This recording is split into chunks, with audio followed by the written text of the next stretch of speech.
My bullying got so bad that to a point where they locked me in a phone box, chanting Saddam at me. Welcome to The Making of, a podcast by Grazia. I'm Olivia Morris, and in each episode we sit down with someone who reminds us that success isn't always linear. For our first episode, we sit down with the incredible Roxie Nafousi, a British Iraqi self-help coach and best-selling author. This is The Making of Roxie Nafousi. You know, I think what happened was I just started to really hate myself. I called a friend of mine and I was like, I don't know what to do. And she said, I just listened to this podcast on manifesting. You should listen. And I did, and everything changed. Roxie Nafousi, welcome to The Making of by Grazia. We're so thrilled to have you here in Dubai and to be part of season 1 of the podcast. Welcome. Oh, thank you. I'm so honoured. So nice to be here. It's a really exciting time for you because you not only have just unveiled your new book, Confidence, which is part of the part 2 post-manifestation, the success of that incredible book, but you've also launched your new fragrance brand. So we've obviously got a slew of things to talk about, but obviously I really want to take it back to the beginning because it is the making of Roxie Nafousi. Tell me about growing up and how you found yourself in your early years. You actually have quite an affinity to the Middle East. You're Iraqi yourself and you were born in Saudi Arabia, actually. So can you talk me through kind of your early years growing up and how that kind of shaped you in your early years? Of course. So, yeah, as you said, I was born in Jeddah, and my mom is from Baghdad, my dad is from Mosul, so I grew up in a very sort of Iraqi household. And when I was about 6 months old, we moved to the UK quite suddenly. And so I grew up in Oxford, which is quite a nice part of the UK, but it's very white. And as a kind of young kid, when you're trying to work out sort of how you fit in and you become really aware of your differences, I started to become, I think quite early on, very aware that I didn't fit in because I had maybe like olive skin and curly hair and dark eyes. I didn't look like the other kids, but also my home life was so different. I was having rice for lunch, not sort of crisp and butter sandwiches. And we didn't really have things like, we didn't celebrate Christmas. So there was lots going on at home that made me feel like, okay, I don't really feel part of this like group. And I started to become quite rejected by my peers. And I wouldn't, little things like you wouldn't be picked for teams, you would be teased, picked on. Even I really strongly felt that the teachers treated me very differently to the other kids. Kind of like a covert bias in a way. 100%. And then when everything happened and the tragic events of 9/11, really what you start to see is that the Western media make out that all Muslims are terrorists. And Islamophobia was very, very prevalent. And it was really difficult. And as a young person, I would kind of hear all the people making jokes, demonizing Muslims. And at home, I had, my mum crying, her family in Iraq, bombs around them. And anyway, my bullying got so bad that to a point where they locked me in a phone box, chanting Saddam at me. I was in there for hours until my mum found me. And at that point, how old would you have been I at the was time? 12. Such a pivotal time as well. Oh my gosh. And I can't imagine it's difficult growing up as it is, but I can't imagine having to deal with that terror. That's literally terror, like you're experiencing yourself, I can't imagine having to deal with that. I think what happened was I just started to really hate myself because I could tell that other people weren't accepting me. So I thought, well, something must be wrong with me. Like I'm not good enough. And at the same time, I was really rejecting my own culture because I felt embarrassed by it. I felt like ashamed of where I was from because that's what the media and other people were telling me I should feel in a way. And so this self-rejection began then. And what happens is I then decided to move school and I changed my name from Rowan to Roxie because I thought, well, if people know that my name is Rowan straight away, then they might associate me with being Arab. So why don't I change how I come across so that hopefully I can stand a chance of fitting in a bit more. And so I changed my name to Roxie, and I would tell people I was from Jordan and not Iraq. And really, I suppose that's where you just start, you kind of start that belief that like, if you are somebody else, then you might be liked. And then you start kind of like doing that throughout your teens, you know, trying to be someone that you're not, and just to be enough for someone else. And it's so damaging. I suppose that's something you're navigating as a teen regardless, but when you've got this extra layer of having to deal with the Islamophobia and racism that you did, it's almost like, would you say perhaps you were cosplaying a version of yourself that you should be portraying to the world in a way? Yeah, I definitely think I tried to be more Western, you know, and it was almost like I would say I was Rowan at home and Roxie in public. And I was kind of like fighting between the two because I didn't really feel comfortable in either way, in either side of myself. And so I think that's why I ended up sort of partying and feeling very lost and going down just quite a toxic path, because I just wanted to find myself and find some confidence and find some joy because I didn't have any from within. So during those pivotal years, you mentioned that you found yourself kind of going down a sort of dark path of partying too much. And I know you've previously mentioned before you found manifestation and kind of really healing yourself, you went into a dark path with drugs and everything like this. Do you think that background of you being so bullied for your culture and your heritage, that played a part? Yeah, I mean, for sure. Like, I think that ultimately, whenever we try to escape, whether it's through shopping or excessive social media use or whatever it is, it's an escape from pain. And I think I was just trying to escape the pain I was in. I mean, I'd really never experienced what it was like to be happy. You know, I was a very unhappy child. I mean, horrifically so. Like, I remember writing sort of these awful letters to my parents. It was just awful. It was just a lonely and sad childhood. And I don't say that sort of, I don't need any pity. I'm genuinely happy I went through all of that because it's made me so resilient and it's got me where I am today. But yeah, it wasn't a happy childhood. And so I was just trying to find any way I could to escape from my own mind. And I think a lot of people can relate to that. When did you find yourself, so you're navigating your teens and you kind of obviously grow up, you've changed school, you kind of changed your name.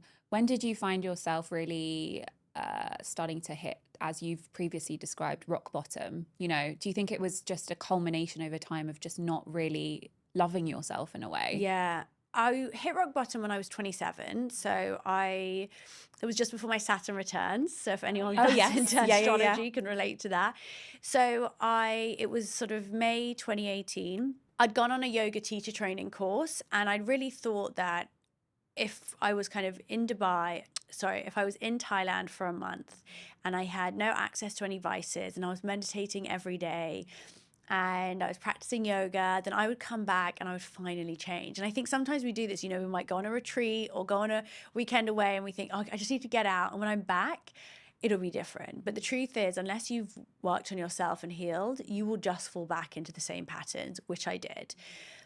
And so I think at that point I'd really, for the last 10 years, just spent my life partying, feeling depressed, loathing myself.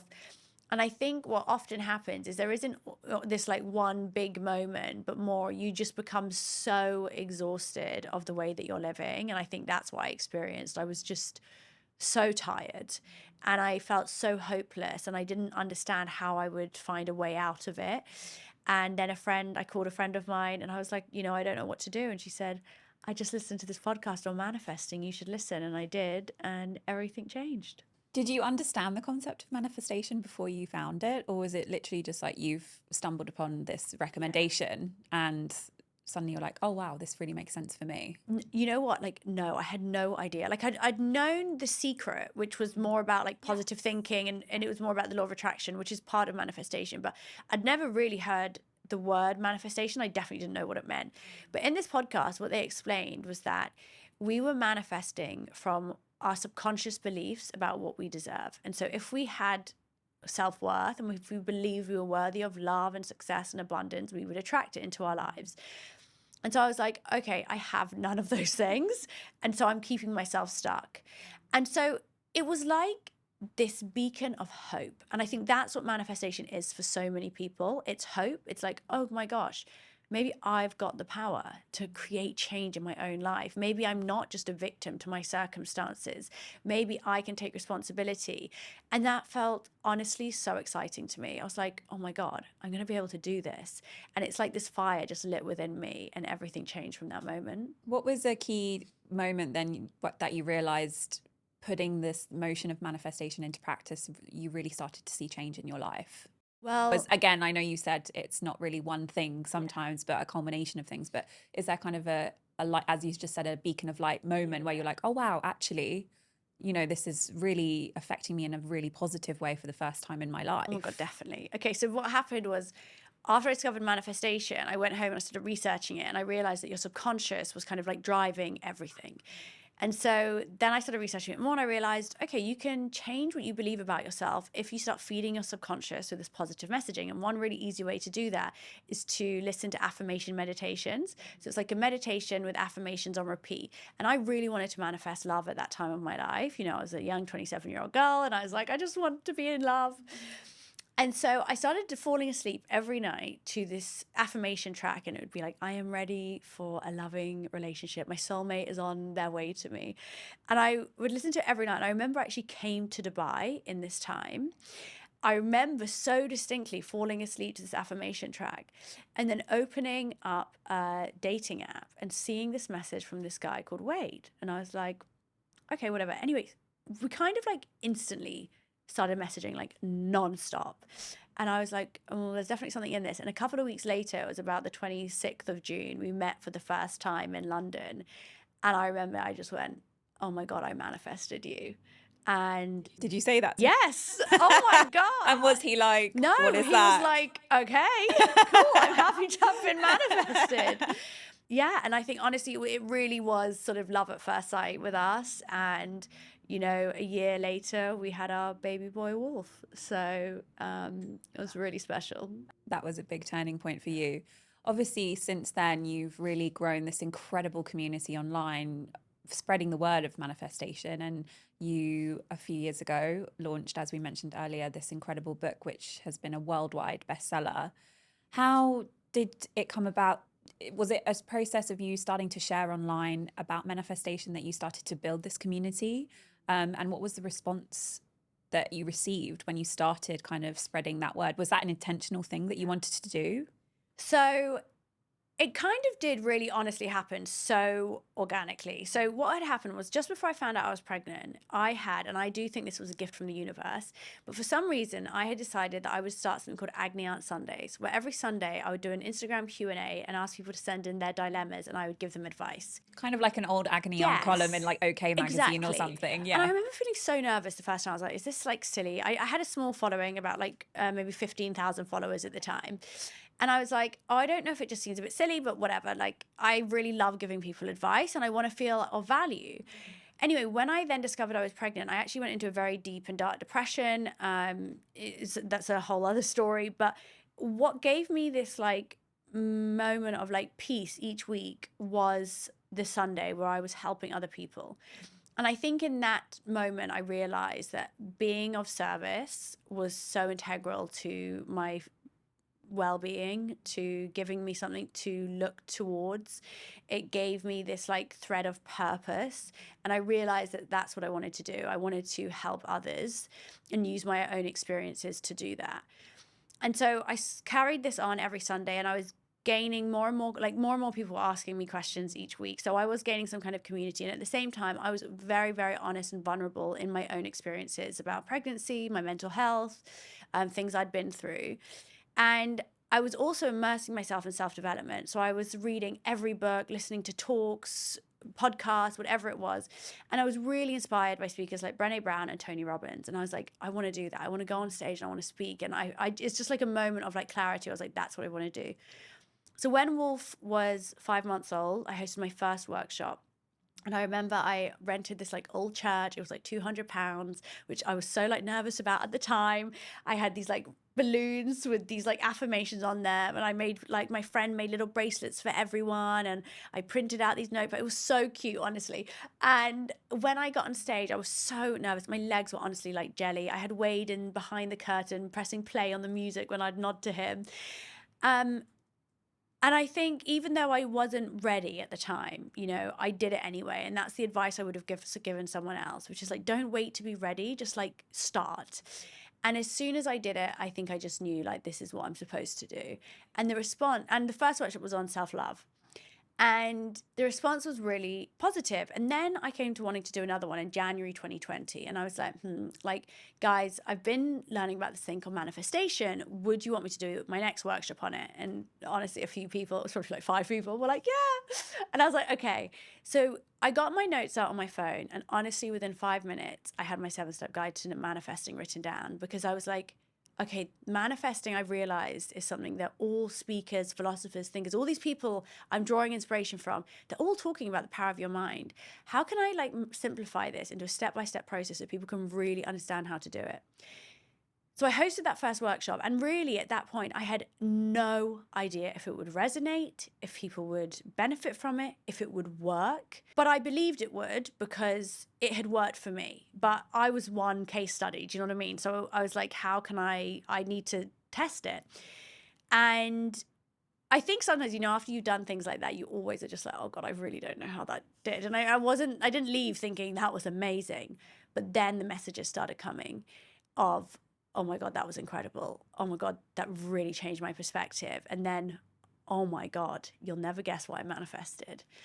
And I was like, there is absolutely something in this. Then the pandemic hit.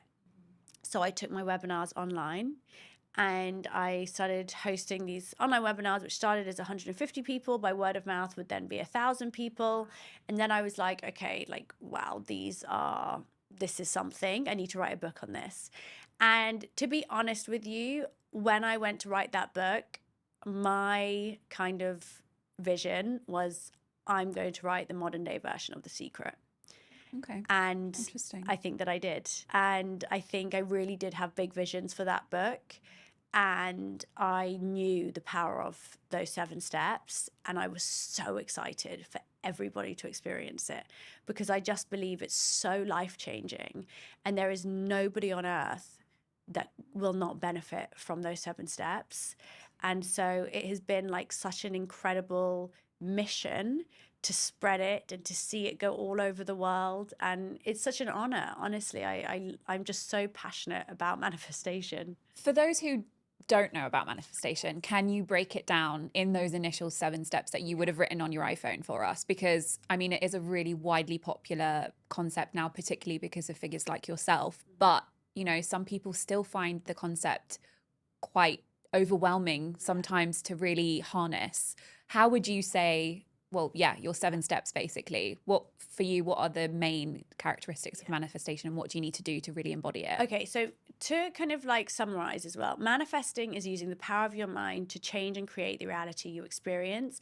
And it's not about wishful thinking. It's not about rituals. It's not about crystals. It's not about something that's magical. It's none of those things. Which is a common misconception, I think, sometimes. Exactly. It is a self-development practice that is rooted in psychology, quantum physics, philosophy, wisdom, spirituality, of course, as well. Now, my 7 steps are action-based, really easy to apply, and at the root of it is healing and and working on yourself. So that's what makes it a self-development practice. Now, when I run through these 7 steps, what you'll realize is there is no chance in hell that you could practice these 7 steps and not see a positive change in your life. Okay, step 1 is be clear in your vision. So essentially you can't get to where you want to go unless you know where it is you're headed. So that's all about figuring out what you want from your life, what goals you have, and who you want to become. Step 2 is remove fear and doubt. So this is about understanding that the only thing standing in the way of you and the life you want is your own insecurity, limiting beliefs, low self-worth, and we all have tons of that.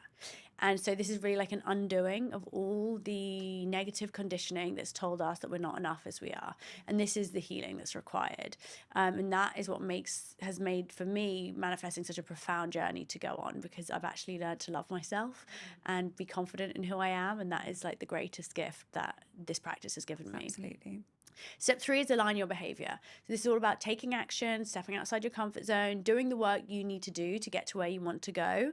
But it's also about showing up as your future self. How does your future self think, act, behave? What routines do they have? What boundaries do they have? What behavior do they accept from others? And how can you bring that version of you to life day to day? Step 4 is about overcoming tests. That's about letting go of what no longer serves you to create space for what does, but also changing the perspective you have on rejection, challenges, and obstacles. And to me, it's my favorite step because it allows me the opportunity to kind of go like ride the waves of life with so much greater ease. Step 5 is embrace gratitude. So gratitude, we know, is incredible for our well-being, even our immune system, sleep, anxiety, but also my mum said this phrase in Arabic, which sums this up perfectly, which is for every thanks you give, you get 1,000 in return. And I really believe that the more we are in this abundant mindset, the more abundance we attract into our lives. Step 6 is turn envy into inspiration. And step 7 is trust in the universe, which is all about surrender. And so, yeah, those are my 7 steps. And that's what you originally wrote on your notes app in your iPhone. Yeah. It's incredible that happened, and then you managed to produce a whole book on it, which is a New York Times bestseller. I mean, it encompasses the concept of manifestation, of course, because that's what the book's on. But do you really feel like by you following those 7 steps, that's how you've managed to build the life that you have now? Oh my God, 100%. Like everything that I have is because of manifestation. Yeah. And even like in the last chapter of the first manifest book, the orange one, I describe exactly how I use those 7 steps to manifest the book deal. And it's so fun. But yeah, I mean, there's nothing in my life that I think isn't because of manifestation, because I've created it in my mind first. Do you know what I mean? Yeah. You talked about earlier touching on that kind of struggles with mental health and everything, and obviously that does encompass this self-development practice of manifestation. I mean, it's never a linear journey. I'm sure you have ups and downs. Do you find yourself going back to your book every once in a while if you have low points, and going through that process again to really help you get back to that place? Because you can't stay, we all live a real life, correct? So I guess it's something that you go back to often. Would you say you do that as well? 100%. So I say that, when it comes to being positive, people think that manifesting is all about being positive. That's what I was going to ask. Being positive is not about being happy all the time. Yeah. Being positive or optimistic is knowing that even on the dark days, better days are coming. And so I absolutely still have periods of time where things are not great, where my mental health suffers again, or I'm facing rejection, or things are really stressful at work, or whatever it is. The difference is now, because I live and breathe these 7 steps, is I use step 4, overcome tests, as a real guide for me. So I always consider, like, what am I learning from this? What is this lesson here to teach me? And I also just stay hopeful, because I know on the other side of this challenge is reward. And I really, truly believe that. I don't just believe it, but I know it to be true. Every time I go through something difficult, the universe sends me something good on the other side. And so that makes the tough times so much easier to manage, because you don't become sort of like defeated by it. You don't sit in despair and you're like, things are never going to get better. I'm like, I know they're going to get better. I just got to go through this. Yeah, because I suppose you will get so many naysayers kind of deciding to say, what are you talking about? You can't just be positive all the time. But it's actually really looking into the concept and really harnessing the concept that is the self-development practice of manifestation. Do you get, I mean, as you were saying before, it's not about the crystals, it's not about the magic, but I'm sure you still get people criticizing it, saying, what are you talking about? This is just something that's hoo-ha. Yeah? I think. What's your response to people that say that? Well, I think I understand why people have these misconceptions, because there is so much misinformation on social media about it, and it's become a bit of a buzzword, so people don't always use it correctly. But I think that I've never met anyone that's read the book and still said that. There we go. That's a great response to have. You're like, just pick up the book and talk to me in 6 months' time. You've obviously gone on to, you started with your workshops and your webinars on a smaller scale, and now you're doing live shows. A couple of years ago, you were in Dubai. Or last year, wasn't it? Last year in Dubai. If you feel comfortable, obviously it was a period that would have been hard for you. Yes. But I think it really shows the resilience that you have and the commitment that you have to your audience to showcase that even in the hard times, you can be positive and you can, you know, harness this self-development process. Can you talk about that with me? Yes, I can. I'm wondering if I've never done this on a podcast before, but I've done it in a workshop before. At the end of step 6, I describe this. Do you want me to read this passage of the book? Yeah, go on. Because it describes it so perfectly, and I've never done it before, and I think... do you want to grab it from here? It will be the best way to describe it. So, okay, so for context, at the time of the Dubai live show last year, I was writing my new book, Confidence, 8 Steps to Knowing Your Worth, which is actually my 4th book. There's 3 books in the Manifest series. Confidence is an extension. Imagine the Remove Fear and Doubt was its own book. This is it. This is about kind of 8 steps to understanding how to actually develop self-worth needed to manifest as powerfully as you can. Now, step 6 is do hard things. And as you kind of described last year, October, it was almost a year to the day. It was like a year yesterday or something. It was an extremely hard time to go through. And I wrote about it in the final words of this book. And I think it explains why doing hard things is so important for our confidence. So I've never read my book on a podcast before, but exclusive. But here we go. Okay. I want to share a personal example of a time I had to push through something difficult and the profound effect it had on my confidence. It was a Saturday and I was at my sister's house sitting in the guest bedroom writing this very book, step 5 to be exact. My sister was sitting next door with our kids when suddenly I heard her panicked voice. I rushed in. She was on FaceTime to our housekeeper, Kiki, in Dubai. Kiki had been calling out to my dad to get him to wake up from his nap, but there was no response. We told her to go into the room with us on FaceTime and to try to wake him. I'll never forget her screams and hysteria, while my sister and I sobbed as we realized that our incredible and wonderful father had left this earth. I was due to see him just 2 days later, as on that Monday I was flying to Dubai to do my Manifest live shows. I still flew to Dubai as intended, but on Tuesday morning, instead of preparing for the show, I went with my mum and siblings to bury his body in an Islamic funeral. Hours later, I drove to the theatre and I went ahead with the show. It was, without doubt, the hardest show I've ever done. I was completely numb and I used every ounce of energy I had to deliver a performance that I hoped people would genuinely enjoy and benefit from. When I got into the taxi afterwards, I felt drained and dejected. My inner critic grew loud, focusing on the moments when I messed up my lines and lost my flow. I felt angry with myself that I hadn't given my best performance and I beat myself up over it. The next morning, I had a word with myself. I realized that even though it hadn't been the best show I'd ever done, I did do my best. Despite what I'd been through that day, I still showed up and I got through it. As I reframed my perspective, I immediately felt a wash of pride come over me. I felt proud of myself for doing something hard, and that feeling was so empowering and motivating. When I got back on stage that night for the second time, it felt incredible. I enjoyed every moment with the added feeling that my dad was there beside me, cheering me on. That feeling of pride had given me a renewed sense of confidence that has stayed with me ever since. Afterwards, I kept hearing friends and family saying, "Gosh, I don't know how you did that." But I know how. Over the last few years, I have been constantly pushing myself out of my comfort zone. I've been doing things that scare me, make me feel vulnerable, and push me to my limits. I've practiced sitting through discomfort and facing challenges, and I've seen firsthand how much growth I experience when I do that. I instilled a belief in myself that I could do hard things. So, when the time came, I trusted that I'd be able to handle it, and I did. I was at that show when you came out on stage and you could see you were visibly shaken and emotional. But I think the audience really rallied around you as soon as you'd kind of, I think it was one of the first things you said when you came on stage. And now hearing that passage of you wanting to push yourself out of your comfort zone, that's clear. And I think I remember you saying on stage that your dad would have wanted you to be there. Yeah.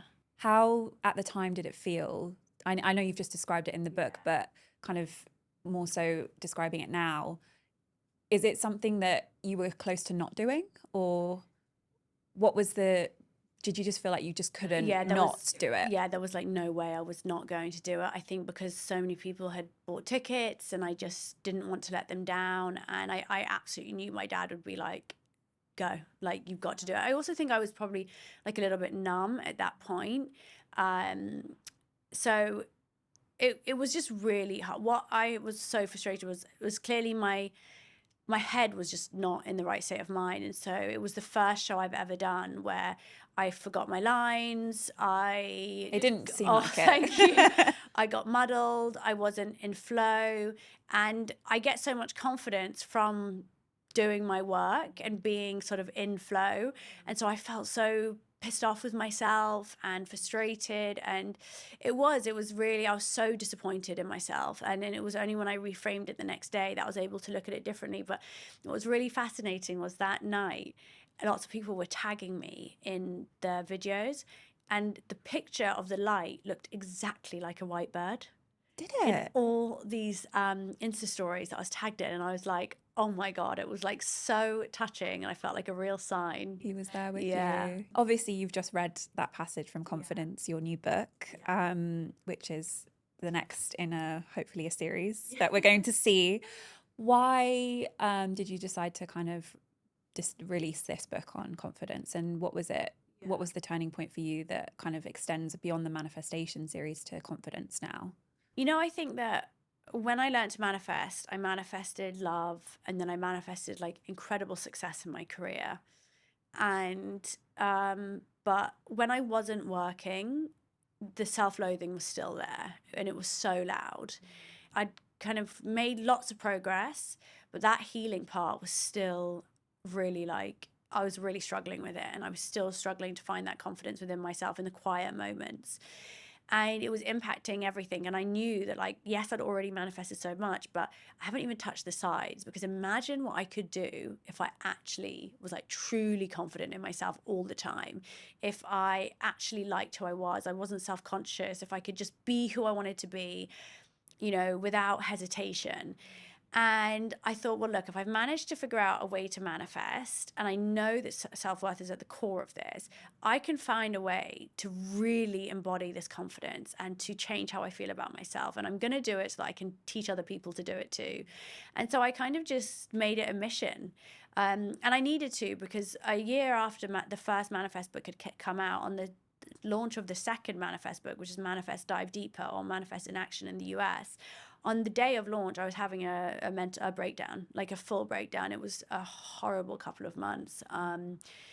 And it was so frustrating. And so I was like, I have to find a way out of this, so I can enjoy the success and enjoy the things that I'm manifesting, because you can't enjoy anything really until you do the healing. So it's almost like it doesn't matter what you attract into your life. It will never be enough if you're not happy with yourself. Because you can't be happy, like I say, in those moments of like peace and quiet, because that inner critic will become loud again.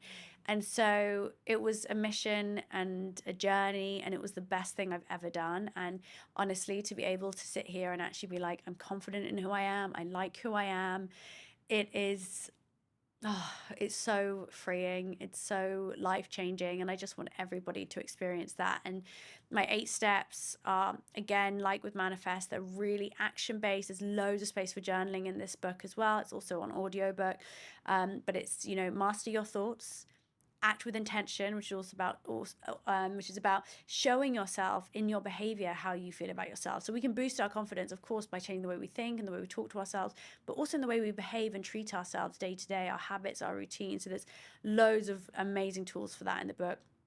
There's step 3, which is my favorite. Stop trying to be liked by everyone. That is something we need to do. Yeah, for sure. It's such a good step in the book. I love it. Step 4 is break free from comparison. Step 5 is celebrate yourself, which I know a lot of women struggle to do. Step 6 is do hard things. Step 7 is be of service. And step 8 is show up as your future self. So I would honestly say it's my favorite book. Really? Yeah, it's my favorite book to write.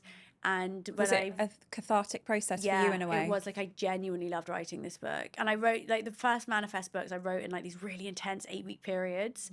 And this one I had, like, 5 months. So I would dip in and out. And I always sit in bed to write and, like, pile up pillows in front of me. And it was just, I really am passionate about this book. Obviously, it's embodying confidence from within yourself. You know, I think nowadays, and you know, everyone each to their own, you've got to do what you want to do, but you know, we see people wanting to change things about themselves aesthetically and everything like that, and I'm not to say that's not to judge, but sometimes, as you've said, if you don't do the inner work, you know, really learn to not compare yourself, as you've said in one of your steps, and you can't be liked by everyone. You know, it's the antithesis of what's kind of the trope online nowadays. It's like you've got to change something about yourself outwardly to then feel it inwardly in a way, whereas this is from the inside. Exactly. And look, I have Botox. So do I. Love that kind of stuff. I think what I learned very quickly was that I'm not against changing yourself on the outside. I embrace it. Yeah. But if you haven't done the work inside, it doesn't matter how much outward work you do, you still won't feel good enough. Of course, exactly. And so it's like, if you want to engage in those practices, that's fine, like each to their own. But make sure you actually like do the healing required so that you can enjoy it. Yeah. You know, so that you can actually, otherwise you'll do it and 5 minutes later you'll be like, it's not enough, I need to change something else and something else and something else. And then I think that's where it becomes so problematic. Do you feel like writing this book and putting together these 8 steps has kind of healed the little Rowan inside you in a way? Yeah, I think so. You know, inner child work, it was so like big for me. And I think I do feel like it's so funny, actually. I was away for work last week in Ibiza. And I was hosting a retreat day, and in the morning I was at my hotel. I went for breakfast at like 8, and nobody in Ibiza is awake at 8 a.m. Right? So there's one part of the island that is, and then the other part is still partying. And so I was like not expecting to see anyone. It was a tiny little cafe, and there was my ex-boyfriend that broke my heart when I was like 22. And I haven't seen him for over 7 years, right? And that was only because I bumped into him once. And we gave this awkward wave across the thing. We didn't even say hi to each other. And I just sat there and I was like, oh my God. I was like 22 or 23, so lost, so in awe of this man and so obsessed. And it felt so good to be like a 35-year-old woman, so empowered, so confident. It didn't even get like a moment of like, I was just so grounded in that. And it felt so good to see how far I'd come. And it was a real moment of like reflection where I was like, oh, how nice that I'm not that like lost 20-year-old anymore. Your 20s are hard.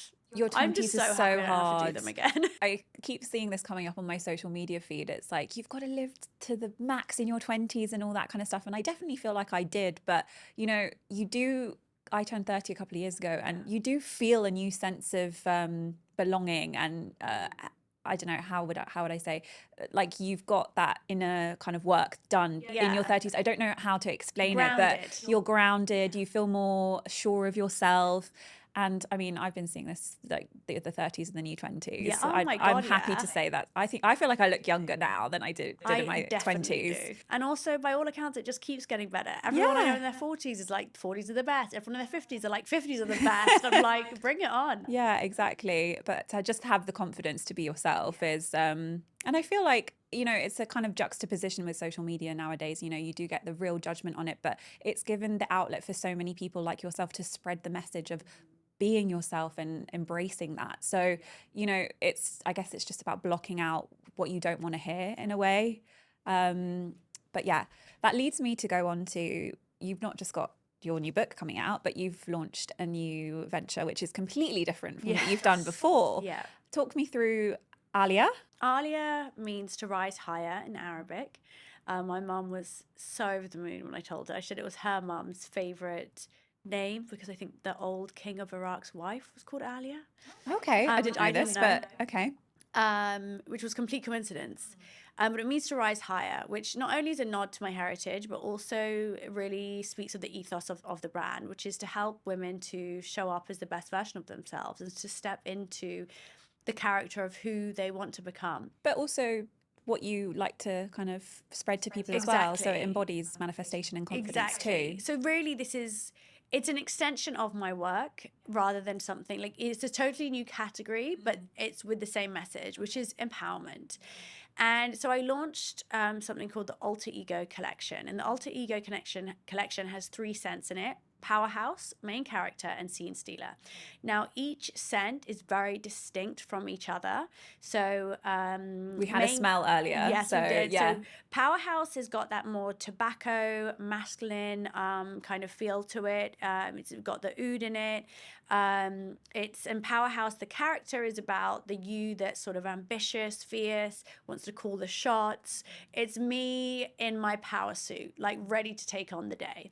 Main character is, I would say, it's honestly like a smell like no other. I have never smelled a scent like this. It's got a hint of floral in it, but it's just so beautiful. Everyone that smells it is just like, oh my God. So I love that. They're all Eau de Parfum 22%. They are so well priced. And the main character, persona is like the effortless you, the everyday you. For me, it's like the ultimate cool girl, right? And it's me dressed in my like 90s cool girl outfit. Scene Stealer is slightly sweeter. It's not overly sweet at all, but it's got more of that kind of musk and vanilla, jasmine, and it's really for the girls' night out, the date night. That's when I want to feel sensual, feminine. And for me, what I really wanted to celebrate is that as women, we are many things. And I think it's been so easy for us to be labeled as one thing. You're the funny one. You're the intellectual one. You're, the shy one. You're the quiet one. You're the organized one. And it's like, you know what? No. I want to be many things because we all are. And I think every side of ourselves deserves to be celebrated. And so I wanted to create a collection where you could have all 3 fragrances, right? They're only, I think, 300 dirhams each for 30 ml. So they're really well priced. I wanted to create an affordable luxury. But also I wanted you to be able to have all 3 so that you can choose how you want to feel each day. And what I really love is each one comes with an application affirmation card. Oh. So it's got its own affirmation. So you say it as you spray it. So what I wanted people to do is as you spray your scent, repeat a positive affirmation that I give you with the card, or you can, of course, create your own. And what you'll start to do is create this kind of like conditioning in your brain so that as you spray it, you'll immediately start to associate yourself with that affirmation or with that feeling. And so I just think it's, and I just love fragrance, and the bottles look great. It was blood, sweat, and tears, let me tell you. Starting a business is no joke. It's self-funded. I've done it on my own. It has been the hardest thing I've done, and it took me to breaking point a couple of times this summer. Like truly, I was like, why did I do this? But I do think it's worth it. You mentioned you love fragrance, but why did you feel scent was the right kind of next step for you? Oh, I'm just absolutely obsessed with smell. I mean, my environment, like how an environment smells, it like really influences how I feel. But also in Arabic culture, women just smell amazing. Like honestly, in London, my favorite thing in the world is when an Arab woman walks past me and she leaves this like lingering smell of like femininity and power, and I love it so much. And I remember growing up, my mum was obsessed with Picasso. She had this black perfume. My dad would always bring it back from the airport from trips, and I just loved the way she'd put it on, and it was like this moment of glamour for her. And so yeah, fragrance, I think culturally as an Arab woman is so part of how we've grown up with it. Yeah. So for me, it was like a complete no-brainer. And we're the next product actually I'm gonna bring out is incense. Okay, amazing. So I'm really excited. Do you feel like the brand in itself is a bit of a nod to your heritage? 100%. Yeah. It's the Iraqi in me, and how nice because it's a kind of full circle moment in a way. I stepped away from I moved from Rowan to Roxie because I was trying to reject myself because I was so judged for it, and now I'm celebrating it with Alia, and so I think it's a really amazing it's a nice journey back to myself. 360 moment. It's taken a long time, but you know, we all, as you've said, you go through that healing process. You've talked about kind of reaching the success and, you know, then working on your confidence. How would you define success? I think success for me is being able to like truly be present and at peace in the quiet moments. I think that it's really easy to assume that success is reached at the end of these big goals, and actually the feeling that you get when you reach a goal is quite fleeting. Like you feel happy for a minute and then you move on to the next thing. And now look, goals are great because we need something to work towards. But is that what makes you happy? Absolutely not. What makes you happy is being able to appreciate life's simple pleasures, like the joyful moments, and actually being so grateful for them so often that you create a happy life. And I think once you get to a point where you're able to just like, you know, this morning I sat outside, felt the breeze. It was actually the first like cool morning in Dubai. It was so nice. Had my morning coffee, looked out, you know, at the ocean and the like skyline, and the wind was blowing on the trees, and I just felt a genuine like peace. And that, what for me is the definition of success, I suppose. When you first found manifestation and you started to change your life, I'm sure, as you've just mentioned, you had certain goals in mind.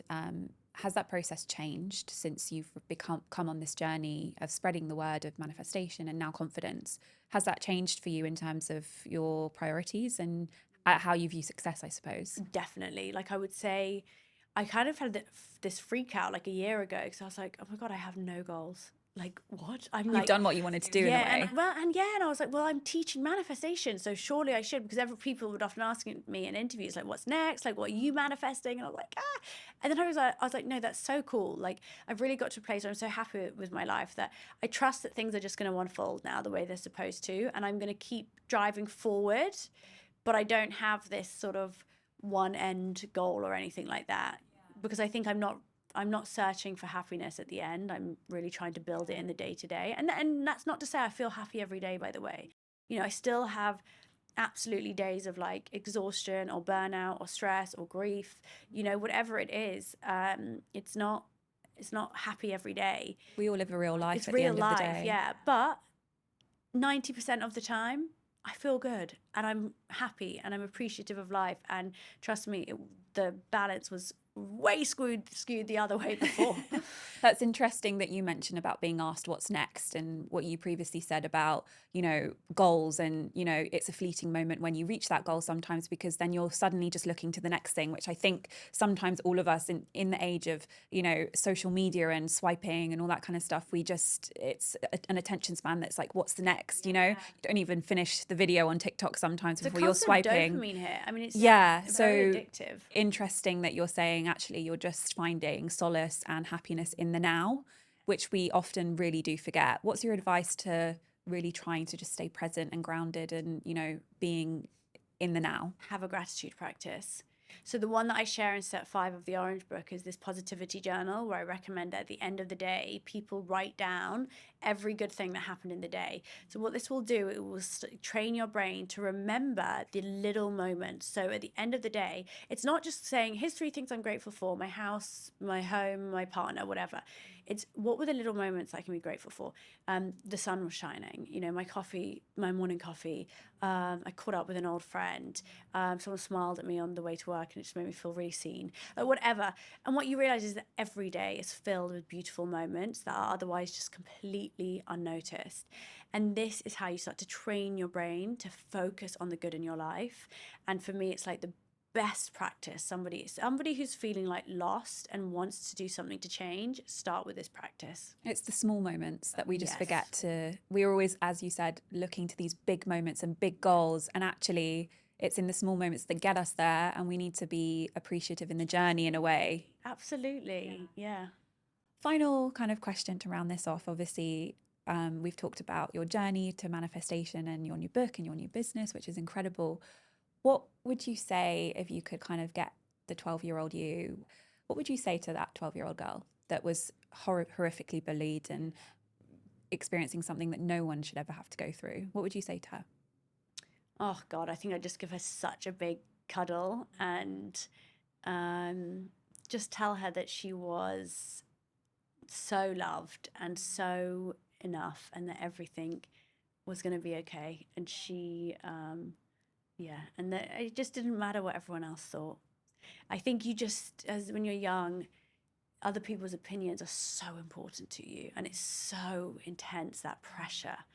And I think it's so amazing when you get older and you just, I just would give her a hug. Yeah, absolutely. It's so hard because I take that question quite literally, you know, when you think of what you would say to your younger self. And I'm like, the thing is with young people is they need to, it's why I really feel for young people. It's actually why I wrote Manifest for Kids in the end. But how do you can't teach them unless they want to learn, you know what I mean? Because it's so, I don't know, being a kid's so hard. When you're a teenager though, you have your blinkers on and you're just like, you don't know. Yeah, you don't get it. Like, you know, my mum used to say, when I was your age, but you know, you're like, you don't understand. No, but exactly. really you actually do when you get to this age and you think back on it. Like, I've got younger cousins. I was like, I understand what you're doing and what you're going through and everything. But yeah, I mean, obviously life has changed for you dramatically in the last 10 years. So I'm not going to ask you what's next, but what do you hope for the next kind of 10 years for yourself? I think I would just love to experience more joy and fun and love in my life. I think that I have the tendency to get very obsessive about work because I love what I do. But then I think it's, I'm either working or I'm with my son, which I love. But I also think as a woman, I need to do things that are outside of that. And so I hope that I make time for travel and adventure as well. And have you got any other exciting things coming up in Dubai? Honestly, what I'm most excited for is my mum's dolma. Well, thank you so much, Roxie. It's been such a pleasure to have you. Thank you so much for having me. Thank you. You've been listening to The Making of, a podcast by Grazia. Visit graziamagazine.com/ME for more from the worlds of fashion, beauty and culture. And make sure you follow us on Instagram and TikTok @Grazia_ME.